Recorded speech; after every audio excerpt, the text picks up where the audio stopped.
Wakey, wakey, morning has broken, and you bang on time for Morning Prime here on KTN News. My name is Dibala Nair. I trust that you've slept easy, you've woken up well. It's another beautiful day, the 16th of January 2024, and we have Siasa Fiesta coming your way this morning. We'll be joined by Otiende Amolo, who's the Senior Counsel and also the Member of Parliament for Rarieda. We'll be joined also by Dan Manzo, who is a Senator for Makueni, Edan Kainan, who is a Member of Parliament, Elders, and of course also Senator Kongo Mogini, who is a Senator of Nyamira. A lot that we have to, of course, looking at the reaction that we had from the judiciary yesterday regarding this tiff that has been ongoing between the president, that is executive, and also the judiciary. Also, the money that is still not hitting the CDF accounts of the legislators still is making them take or raise hesitations with the current state of play as far as the Ministry of Finance is concerned. Many of them calling for the impeachment of the CS. We shall be looking at that and a raft of other issues as well. It is also a very busy week for the Form 1s who are joining school, and we have also a bloated number as it is, given the resources that are there as well. What is happening with 100% transition? That is the biggest question as it is. Right, we want to see also how the weather will be. This always say, whatever the weather, we will weather the weather. How will we weather the weather today? Let's see with the weather update.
And Kano Jigoro is saying, it is not important to be better than someone else, but to be better than yesterday. It is not important to be better than someone else, but to be better than yesterday. And that should be your impetus, your aspirations, your motivation today.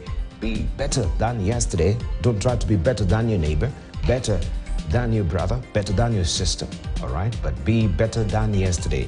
Be better and the better self of you, so that at least you're competing against you. How are you making that, or what is the metrics of making sure that you are having some growth? 2024, the year is still young. Don't give up. It is not important to be better than someone else, but to be better than yesterday. All right, as I mentioned, we shall be joined this morning by Otiende Amolo. Also, we have Edan Kainan, who's already in studio with us, and we shall be joined also by Kongo Omogini as well. And we want to see also what is fresh off the press this morning, beginning with the bold paper. This is a Standard. This is what you're waking up to on the front page of the Standard today. CJ to Ruto, do not lead us to anarchy. This is what the CJ is telling Ruto. Tough talk. Justice Martha Koome has warned the president and his allies that undermining the judiciary is an assault to democracy and will only take the country down the path of chaos and lawlessness. This story is on page 7. And of course, we'll run you by that particular press conference that he had yesterday. And he says these threats and declarations are extremely serious and a monumental assault to the constitution, rule of law, and the very stability of the nation, and can lead to chaos. This is what Martha Koome was saying yesterday. CJ to Ruto, do not lead us to anarchy. Also, Gachagwa's Mount Kenya wars deepen.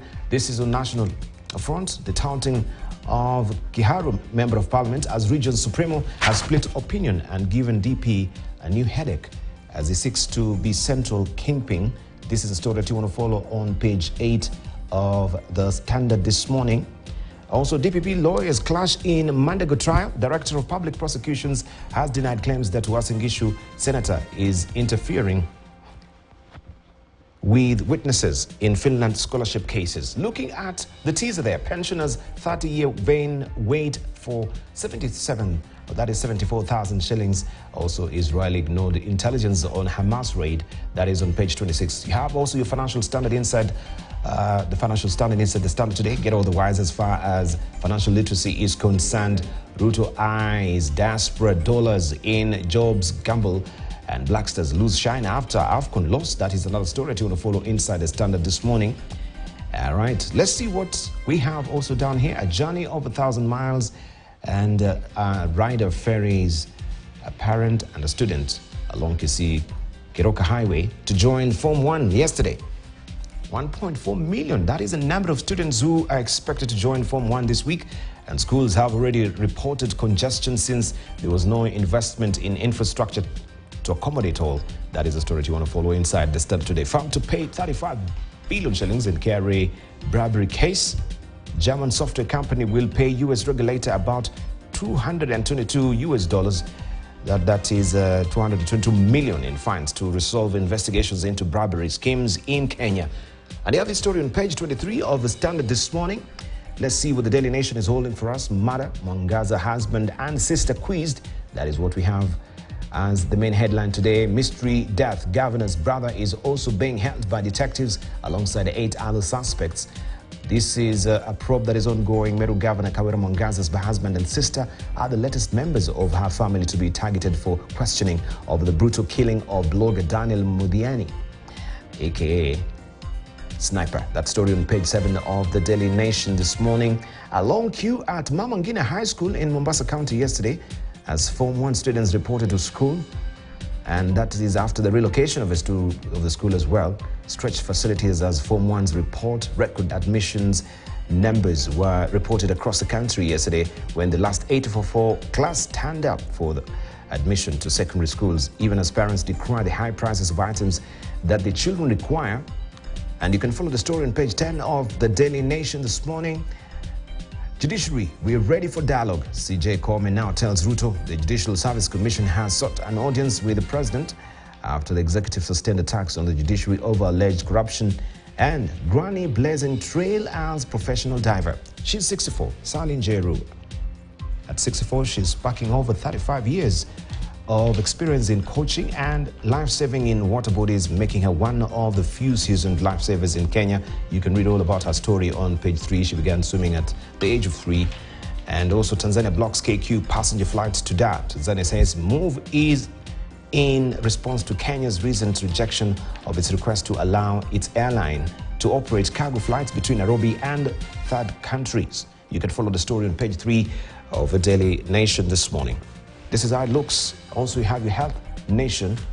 That is a healthy nation. Pull out magazine inside the Daily Nation. Ruto has locked his doors for us, says Koome. This is a splash on the front page of the People Daily. And members of the Judicial Service Commission, led by Chief Justice Martha Koome, addressed their press in Nairobi yesterday. This story that you want to follow inside the People Daily. Top judiciary organs or organ warns that declaration by President Ruto that he will no longer obey orders by judges was an untenable, amounts to contempt of court, and if allowed and abated, can lead to civil strife. This is a story you want to follow on page 4. Kenya adopts treasury single account ahead of 109 billion shillings loan from IMF. That is another story on page 6 of the People Daily. Mongaza's husband quizzed over blogger's brutal murder. Meru governor's brother, county director of protocol, and 4 others in custody over this. And this is tucked away on page 8 of the People Daily this morning. New tough regulations for access to vacation rentals. New tough regulations for access to vacation rentals. This is in light of the latest macabre killings that we've experienced as a country. We've lost 2 daughters so far on the Airbnb, right? If I got it right, it's eluding me right now. That is what we have on the front page of the People Daily this morning. Read all about it. And let's see what we have on the front page of the Star. State capture, Uhuru Matiang'i to be quizzed. Kenyatta and a host of his senior state officials will be key witness. This is an exclusive inside the Star. Majority Leader Kimani Ichung'wah preparing State Capture Commission bill. That is on page 4 and 5 of the Star this morning. We shall be discussing this also with the panelists this morning. And these are the faces there. Former President Uhuru Kenyatta, former Interior CS Fred Matiang'i, Chief of Defense Forces General Francis Ogola as well. I don't know if he will be one who will be quizzed, but we'll see as well. This is a story to want to follow inside the Star this morning. And also still on the front page of the Star. Inside President Ruto's big changes at State House. Kenya's Eurobond headache as buyback strategy falters. Kenya is now awaiting a series of loans from the International Monetary Fund, the World Bank and Trade Development Bank to execute a Eurobond buyback plan, which had earlier been planned for December. A National Treasury insider privy to the negotiations told the Star in confidence that there are several loans on the way that will see the country execute the plan before March. That all, you have it inside the Star this morning. And you have also the Business Daily this morning. How German firm bribed KRA officials to win software tender, kickbacks channeled through Zimbabwe company. SAP aided to improperly access contract documents. This is a story you want to follow on page 2. Just to read an excerpt of it, it says that Kenya Revenue Authority officials received bribes to award a software contract to German headquartered multinational SAP SE. This is according to court documents. The documents published by the U.S. Justice Department's Criminal Division show SAP's subsidiary in Africa used a company located in Zimbabwe to route an unspecified amount of money to the KRA officials, helping it win the taxman's tender in 2015. The name of a KRA official involved in the scheme have the names. They have not been disclosed, and it is not clear if they still work at the tax authority or any other government entity. And you can follow this story on page 2 of the Business Daily this morning. Spirits imports decline as higher taxes hit demand. We have rubies also winning 7.7 billion shillings Kenya Power fuel supply deal, and shilling falls to new low of 160.23 to dollar. The shilling's official exchange rate has hit 160.23 to the dollar, extending its record decline against the U.S. currency on the back of pressure from the importer demand and efforts by the central bank to report the trust or the true trading value of the local unit. Revealed top 10 winners of lucrative state contracts. 10 private companies won 38.2% of the tenders awarded by the state entities in the 4 years to June 2022. You can read all about these contracts that were awarded on page 2 of the Business Daily this morning.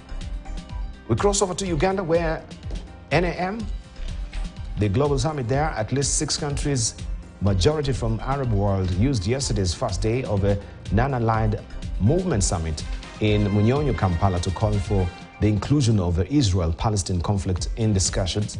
And you have the story on page 2, 3, 4, and 5. Gaza crisis dominates day 1 of the summit, and you can see an insert here.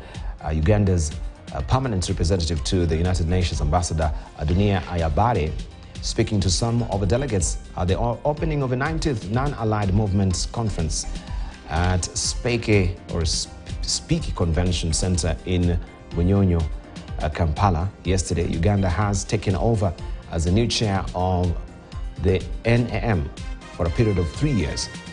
All that inside the Daily Monitor. If you're waking up in Uganda, lawyers petition ULS on judiciary independence, and also deal. We have AG reporting bust bubble of coffee projects. All that tucked away inside the Daily Monitor as well. And new terms in Rwanda form simple crop to cash cow.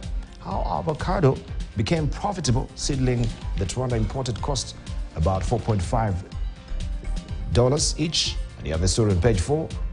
Amahoro National Stadium engineers committed to deliver before August. That is the story you want to follow inside the New Times as well. If you're waking up in Rwanda, EAC to assign envoys for addressing interstate relations. EAC to assign envoys for addressing interstate relations, as you say.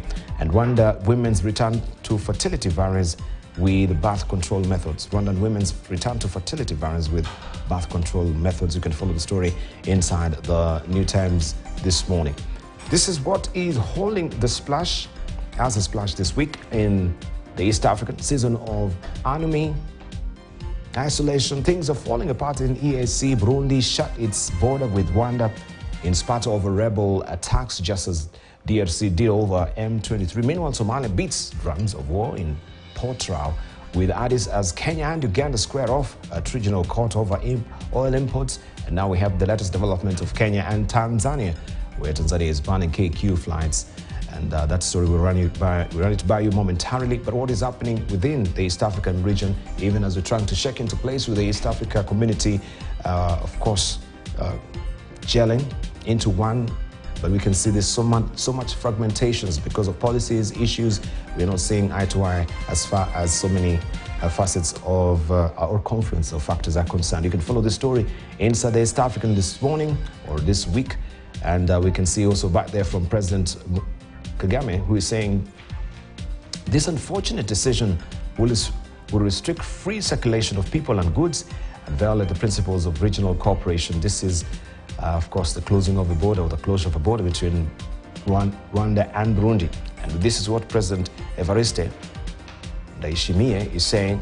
These armed groups have been provided with shelter, food, offices, and money from the country that holds them. Yeah, you can follow the story inside on the East African. Finally, let's see what we have on the front page of a China Daily. I'll run you by other publications on the split screen. IO friend agrees youths hold key to ties. President plans plan for visit by 50,000 students from US held as a way to boost friendship. That is the story you can follow inside the China Daily this morning. Also still on the front page of the China Daily, forces of nature. This is a volcano eruption here in southwestern Ireland, erupting on Sunday for the second time in less than a month, spewing smoke, ash and lava, and authorities evacuated the nearby fishing town of Grindavik following a swarm of minor earthquakes that preceded the eruption. Look at it. Right, this is the wonder of nature there. And all that is tucked away inside the China Daily today. One China principle, a firm global trend, is also tucked away inside the latest in the China Daily. All right, time to unveil the faces that we have this morning. Just that will take us through the course of a discussion today. I mentioned earlier we have with us Edan Kanan, who is a member of parliament from Eldas. Also we have with us Otene Molo, who's a senior counsel. Dr. Otene Molo is a member of parliament for Rarieda and also is a captain of the Bunge team, and he's been missing in action for a while, but today we unveil him. Happy New Year. Happy New Year. Good to see you, sir. Absolutely. Right, it's been a while. Yes, indeed. And you can tell us why you were flying before, under the radar or out of the radar, which part of the radar were you in, where were you tucked away? There's a lot that you have to tell us that why you've been missing in action. Good to see you. Good to see you too. This was the succession plus that have been happening, yeah? So there's been board meetings and... I'm in his presence actually on the ground. He's there. So he's been hard at work. I'm not sure whether the coronation is yet to be done. I'm not sure whether it will pay any dividend, political dividend, because he has always been outrider in the Odium politics. But Wish you well, Daktari. Jabura, good to see you. Good morning. Yes. Thank you. Yeah. Thank you. You know, it seems Kenan is holding brief for you. No, speak for yourself. No, I've been an ODM national deputy chairman, Yes. so I know. Oh, you know the intrigues. Yeah, I know the intrigues of ODM, and I can assure you, Dr. Molo is an outsider. All right, Jabura, welcome aboard. I think Thank you. I Thank know you very sometimes you get confused, so maybe you went down there. Yeah. But we're up here momentarily. Eden Yes. Kenan, I know he doesn't like it here. He's always been telling me, are we up there or we're going down to where we normally meet? Yeah. This Yes, place is I always too congested for four people. Absolutely. I think the other studio is much more conducive. Yes. Yes. Yes, so yeah, conducive, but at least it's And better I told them, construction. I know sometimes there are difficulties and challenges. I told them friends of KTN, and myself and Dr. Molo can also chip in. No, what challenge are you talking about? and become direct shareholders. You want to wash my dirty linen? Huh? What's wrong with you, sir? All right, we just want to begin with that story in Tanzania, where in a tit-for-tat move, the Tanzania Civil Aviation Authority has suspended all Kenya Airways passenger flights between Nairobi and Dar es Salaam with effect from January 22nd. Kenya Airways usually operates 33 scheduled flights per week between Nairobi and Dar es Salaam. This move is apparently in response to Kenya's recent rejection of Tanzania's request to allow its carrier, that is Air Tanzania, to operate cargo flights between Nairobi and the third countries. The Tanzanian authority cited Kenya's refusal as a violation of a memorandum of understanding on air services signed between the two countries in 2016. It provides for reciprocal treatment of airlines from both countries. Kenya Airways has said it is working to engage authorities in both countries to ensure there are no more or no flights disruptions.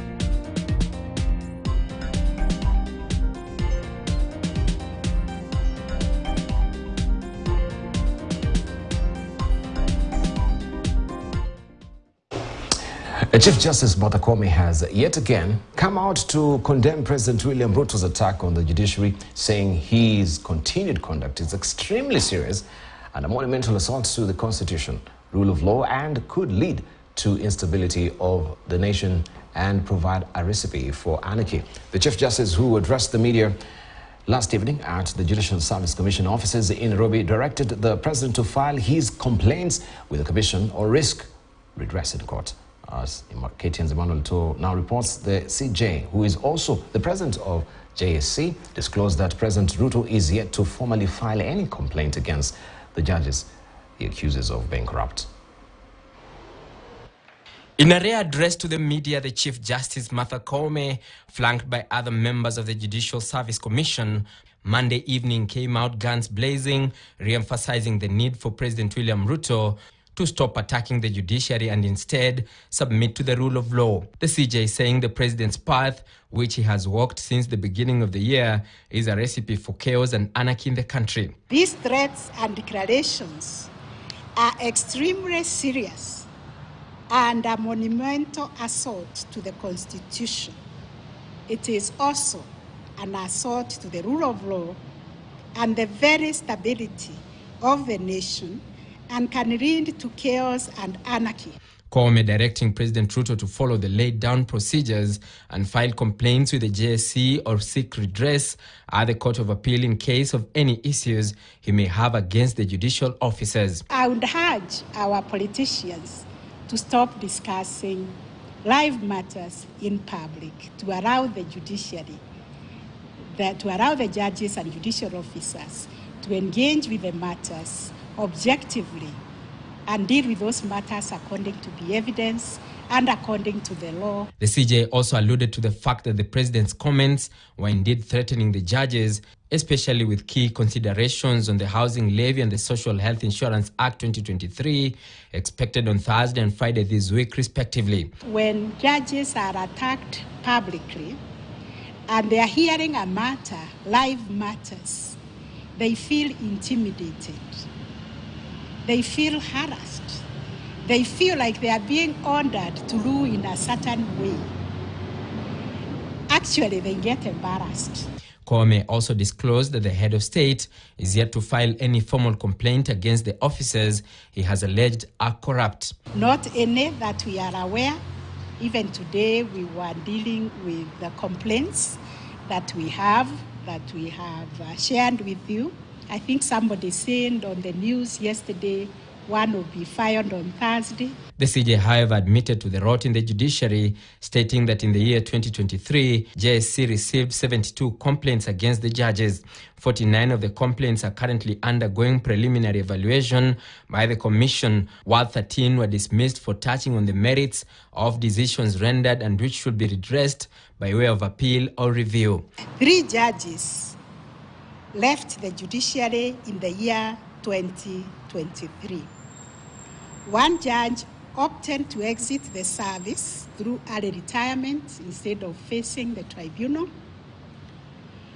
2 judges were subjected to the tribunal process established by the Constitution, and they have since been removed from the judicial service. In the last 2 financial years, the Commission also considered 85 disciplinary cases against judicial officers and staff, where 2 judicial officers were dismissed from service, while 5 were let off the hook. And after days of receiving attacks from the head of state, Chief Justice Martha Koome has now come out to defend the judiciary, calling on the president to respect the rule of law and file petitions in cases where he feels not satisfied.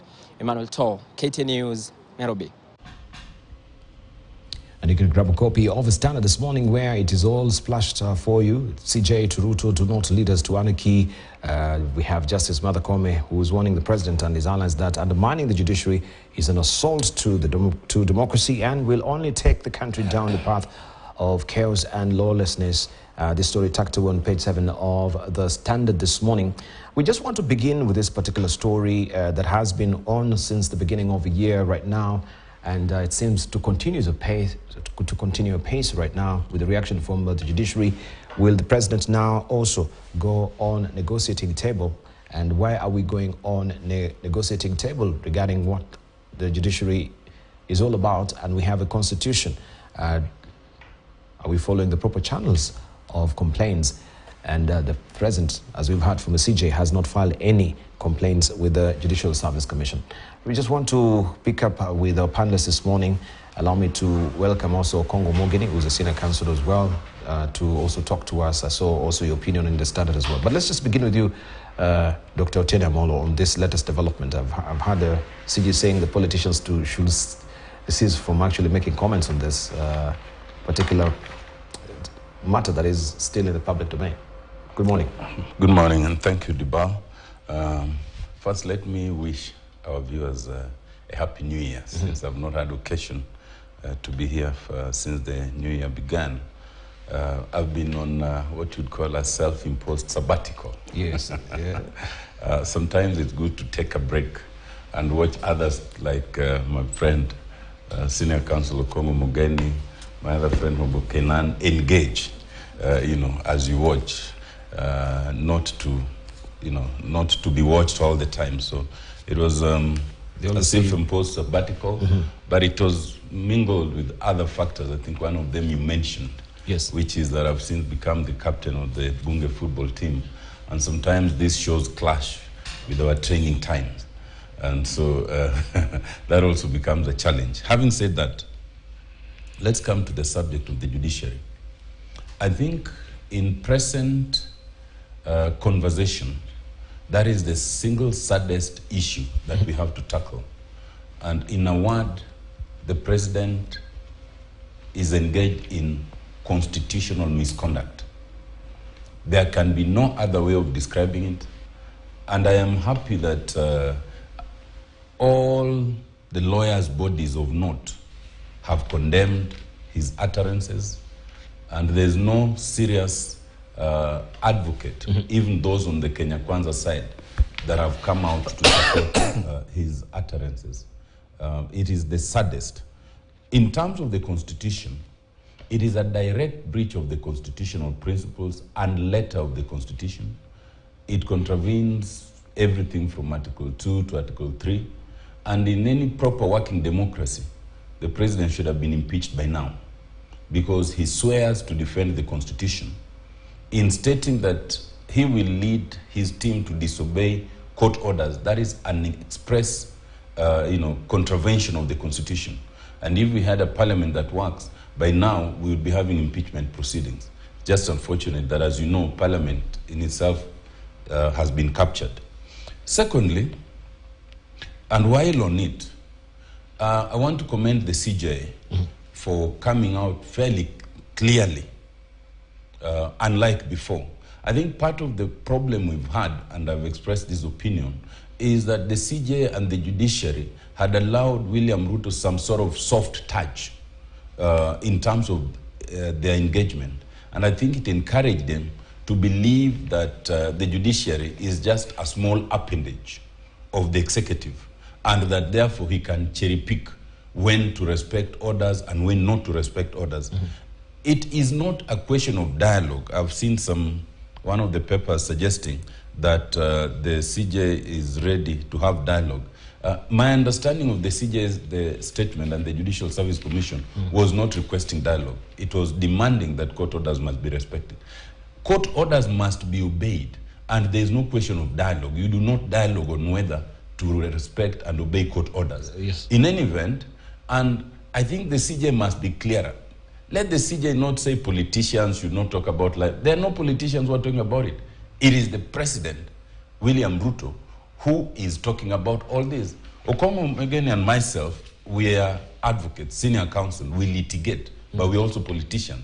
You will not find us discussing the merit or demerit of any matter that is pending in court, in which we are also party. So when the president misconducts himself, he should be called out individually, not collectively. Thirdly, I find it very interesting that the president and his team, who have been the greatest beneficiaries of certain court orders, are the ones who should now be complaining about court orders. Only last year, we had the general elections, and we went to court. And we were advocates in that matter. The Supreme Court declared William Ruto to have won. We disagreed, but we said, led by Raila Amolo Odinga, that we disagree with the decision, but we will respect it. That court used unpalatable words, against our team and against our case. We did not push it any further than that, except for complaining in terms of judicial language. Just before that, there was the BBI that had been fronted. William Ruto and his team were in opposition. And so they led the team that sought the court to declare it unconstitutional. The courts declared it unconstitutional all the way to the Supreme Court. They benefited insofar as it was killed. And there can be, there are litany of cases. In fact, even in this affordable housing case, the courts, although they found it unconstitutional, have been very kind to them. This is a matter where, after declaring the act, that part of the act, unconstitutional, the Court of Appeal then stayed the decision. In fact, the High Court itself stayed it, and then the Court of Appeal. Usually in precedent, and you saw even with the case of the CASs, the court said that once an act is declared unconstitutional, it does not exist. There's nothing to stay. But uniquely, in this case, the court decided to stay its decision, unprecedented. In fact, the court essentially bent over backwards to accommodate government and kind of allow them to regularize what we had always said all along, that it was unconstitutional. So the court has been unduly accommodative of this regime, and yet they are the ones now attacking the court. Lastly, Dubal, it is quite interesting.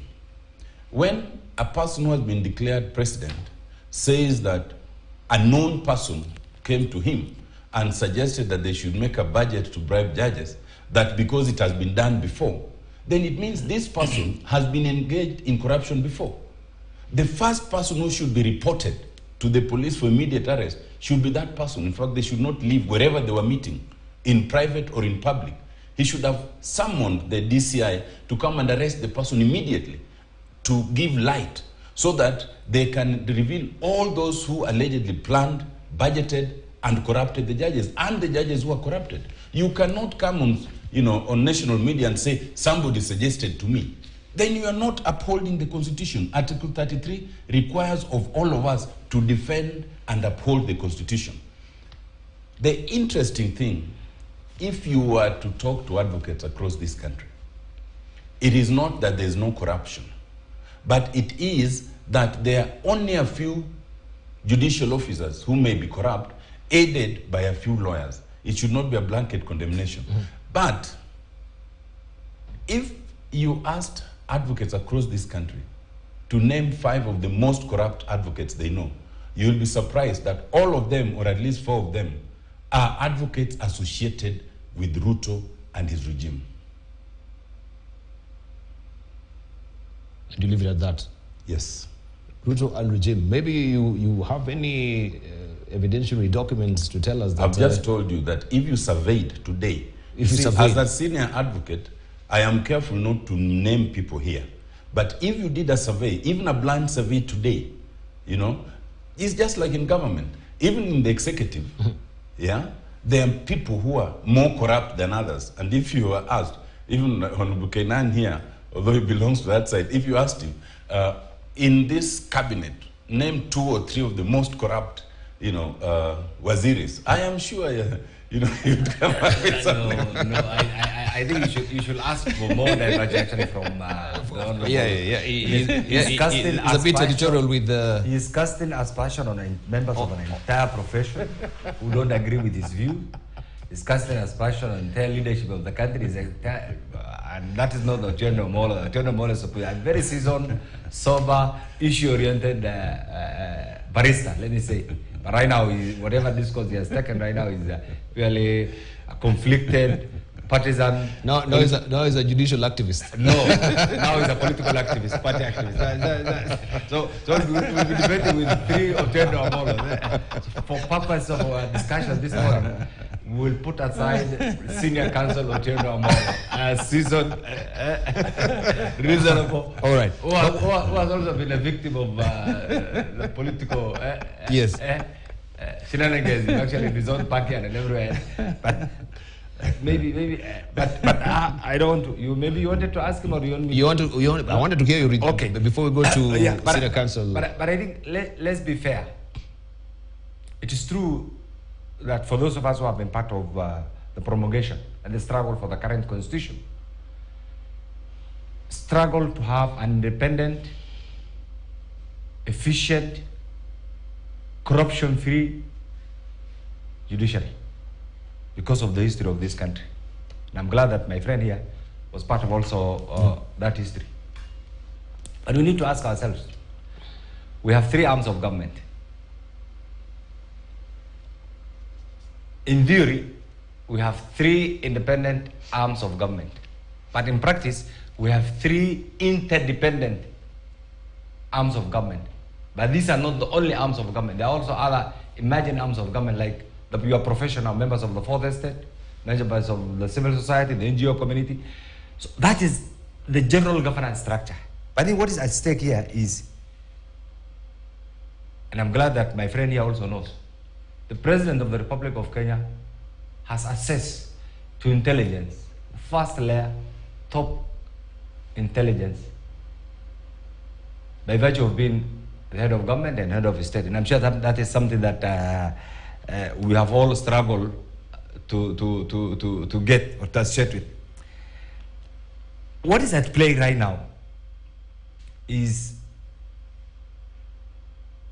the decisions of those 3 traditional arms of government. Do we have, and there's a reason.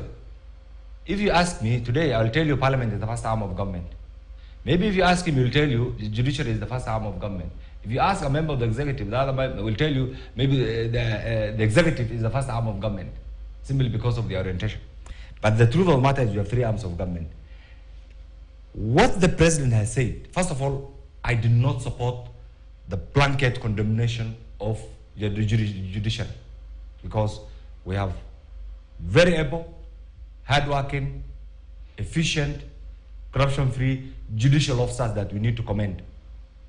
But equally, being part of the Kenyan society, we have had a big group within the same, just like the judiciary is also a reflection of the Kenyan society. And there has been serious corruption cases within the entire legal fraternity, just like the other Kenyan society. So there are two things: allowing the judiciary to work independently, getting rid of the corrupt element within the judiciary is another thing. Now the issue is, how do we go about it? When you get engaged in that jurisdictional protectionism, you fail to reason. And that is why there is generally we call, there has to be reasonableness of judicial decisions. Is it fair for Parliament, for the executive to orient key decisions, bring it to Parliament, Parliament sanction, Parliament is a deliberative house, you may not agree, and judiciary gives itself a supervisory authority on anything that comes from Parliament? And then I have had one time the privilege of listening to my friend Otieno Omolo appear in court. What is at stake is the issue of abuse of conservative orders, restraining orders, without hearing, without giving an opportunity actually to the plaintiff or even to the respondent. And this has affected the operations. It's like now, right now, we do not even need to legislate. If that was the case, why do we have three arms of government? And two, it is not a Kenyan phenomenon alone for the presidency and the judiciary and parliament to have certain disagreement. It has happened between the US Congress and the US Supreme Court. It happened between the US Supreme Court and the US presidency. It happened between the Pakistani presidency and the Pakistani Supreme Court. It happened between the Indian Congress and the Indian Supreme Court. Because this is healthy. It's, as long as it does not infringe and affect the basic rights that come with that portfolio. So I think what the president has said, and I'm glad that someone has come out to say that there will be a petition. We should wait for that petition. We should not actually politicize it. Allow the person who has said that there will be a petition on that particular day, on Thursday, I'm told 2 to 15 p.m., to bring it. Don't politicize it. That person has every constitutional right to petition and pinpoint the weaknesses of certain judicial decisions. What has happened in Israel the other day, you know it, between the legislature, the Supreme Court ultimately made a decision. So it's not something that is in isolation. But I think one thing that I wouldn't agree is for the judiciary to conform itself that supervisory authority in every decision. You know, let's accept this. We have had political competitions. How is the government going to work? How is the president going to implement his decisions if every step that he takes gets an injunction, a conservatory order? I've seen him in conservatory orders. I'm told conservatory orders are supposed to be for a very short time. We have had conservatory orders for 6 months, 1 year. 1 year, 6 months, 1 year. I've learned a lot actually in these Jubilee cases. 6 months conservatory orders, even before giving an opportunity to the other side. There are so many things. This issue must be addressed holistically because we're in Kenya society. I remember in 2002, we have had that serious judicial surgery by Honorable Kiraitu Murungi. Did it work? It brought one thing, the issue of tenure of security for judges, which is a commendable thing. But we need to address this because Kenya is an evolving democracy. Thank you. So those challenges, and this is my conclusion on this, don't condemn the president. You do not know what he has. Maybe ask for information. Don't condemn the judiciary. Don't condemn the entire judiciary. If there are the rotten elements, we should be kind enough, courageous enough. Question I want to ask you, because there are proper channels that you heard from also the CJ and other seasoned legislators and lawyers as well, that you need to follow the proper channel. You should actually file a complaint to the Judicial Service Commission. Do you think the president is acting in the wisest of fashion when he comes and makes broadside declarations like he had? I think I don't speak for him, but the statement by the president said there are corrupt elements within the judiciary who are curtailing the performance of his government by putting an injunction on conservatory orders or restraint orders on every major developmental initiative that he has done, and you can name them. How will they work? But if the president himself is just casting aspersions with one of the credible, arms of government, what are we to? He didn't. We as citizens, what are we to make of this particular office? He didn't condemn the entire judiciary. He said corrupt elements within the judiciary. The Honorable Raila has done it. Immediately he lost the Supreme Court election. I can play the video for you. Many other people, Otieno Mola has done it in Parliament. My friend here has also done it. I saw him speak. You see, right now, we are interpreting the law to suit our petty political thinking. That is not the way. And you also understand, there are no two lawyers who have the same mindset in interpretation of the law. There are diverse interpretation. My interpretation of what they have said, of what the president said, is the president said, can we get rid of these corrupt elements who are curtailing the development of his government? Right. Somebody interprets that to mean it's an attack on the judiciary. No, it's not. It's not an attack on the judiciary. Let's say from also Okongo Morgan, your reaction. And we saw also your piece in the Standard as well. Yeah. Okay, now it's I hope I'm now disadvantaged. You're disadvantaged today. Yesterday also, Bakali Moi was disadvantaged. One of your opponents failed to show up. I don't want to just let lose of an opportunity. Yes, Dubal, just like Kotenda Molo, I first want to take the opportunity to wish Kenyans Happy New Year 2024, and also to congratulate students who did the exams and those who did very well, and even those who did not do very well for the effort they put to really complete their secondary school education. And we wish them well as they move forward in the pursuit of academic excellence. Dibal, I hope once we engage in these discussions, we are Christians, we are Muslims. When a time comes for us to face our Maker Almighty, we step back and think of some of the statements we make on this show. Because Dibal, when you open a newspaper like this, and the country is seeing a picture like this, this is the Chief Justice of a democratic country, Kenya. To the right is the Attorney General of the Republic of Kenya. To the left is the appointee of the President of the Judicial Service Commission. And they are telling the President, you are leading the country to anarchy. What do you want us to tell you?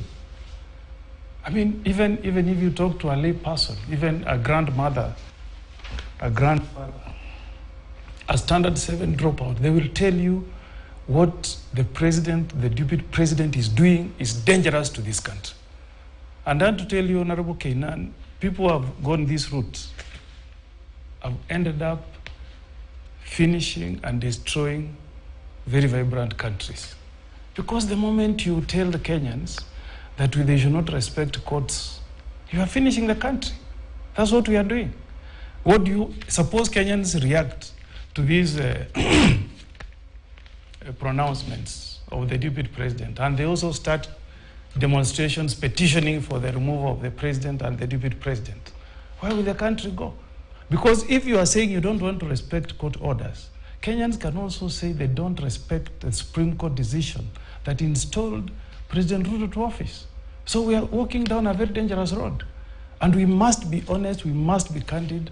We are honorable members of Parliament, Dibal. We must boldly tell the president where he's wrong.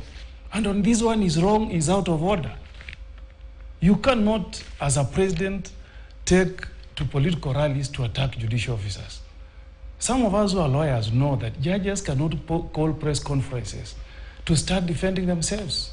When you go to a church before clergy and you tell the clergy you're going to petition against a sitting judge, simply because she made a decision against you, it's a very regrettable thing.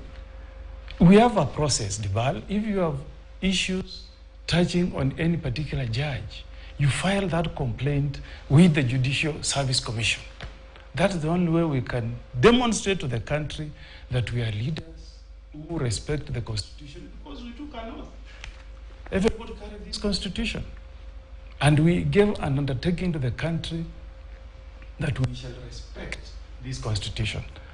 The judge has a right, if the DCI or EACC have appeared before and sought conservatory orders, even if it's against me, Dibal, do you expect the DCI to go to court and say there is money that we think was corruptly acquired, we want to preserve, but we are going to serve this order on the person first, then we have a hearing within 14 days, that money will disappear. So, Dibal, what we must tell the president, and we'll repeat telling him, let him respect the judiciary. He should not take this country into anarchy, the way an independent body called Judicial Service Commission has told him. That should be a wake-up call, Dibal. And you know, we know the genesis of this. It's because, Dibal, the president wants to act extra-constitutionally. There is a decision that was made involving the CAS, which the court declared unconstitutional. And Honorable Kenani, you know, those positions have no space in this 2010 Constitution. Simply because the president wants... Is that not subjudice? Because the issue is before the Court of Appeal. It's not. The issue has been decided. No, the issue has been decided. It has not been decided. The second one, Dibal, and we must tell you, the Court of Appeal. The second issue, Dibal, it's because it's not the issue of corruption. It's because the president wants to intimidate. Isn't it a no, let me finish. I gave you a time, Honorable Kenan. Okay. You are a member I respect so much. You are a very senior ranking member in Parliament. The second issue, Dibal, as the CJ said yesterday, that is the Chief Justice of the country. The president wants to intimidate judges to rule in a certain way for cases that are pending before court. It's not an issue of corruption. But because you know how to twist your tongue, last time you were in government, you said you are not in government. This time, instead of admitting that you are doing acts that are contrary to the Constitution, you now want to turn the blame game against the judiciary. Dibal, all Kenyans of goodwill must stand firm and side with the independence of the judiciary. Parliament is an institution that has been captured. Kenyans cannot count on Parliament. Right. You know, and I want to tell the president, if you're not careful, the judiciary will tire you. There are presidents who have tried, who have fought with the judiciary. They have left office and left judges. My president, the retired president, Uhuru Kenyatta, had a serious war with the judiciary.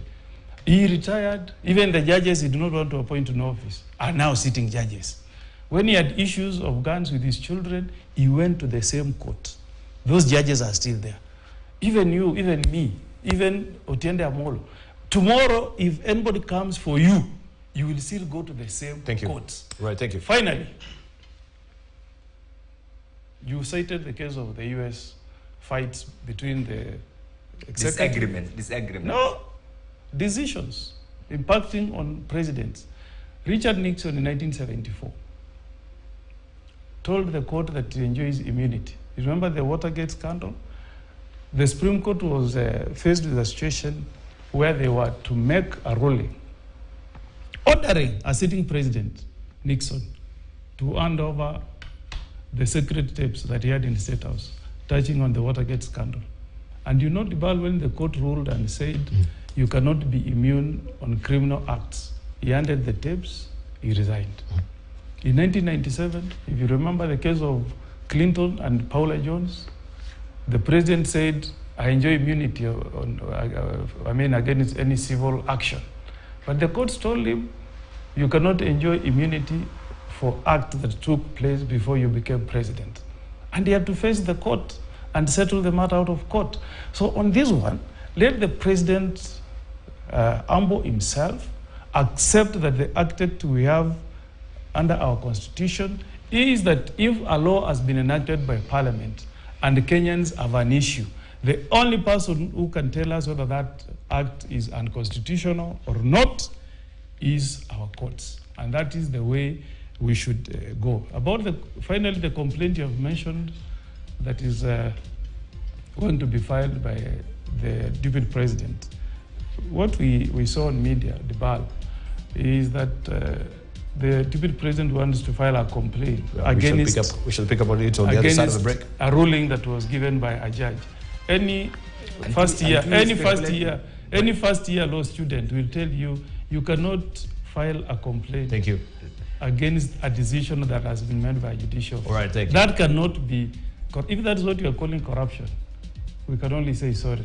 Right. To you. Okay, we want to take a short break. As you can see, some few minutes to the top of the hour. And looking at this picture also that we have in the standard there, where we have the AG together with the chair of Judicial Service Commission, and also we have Isaac Ruto, who's a member of the Judicial Service Commission, as it were.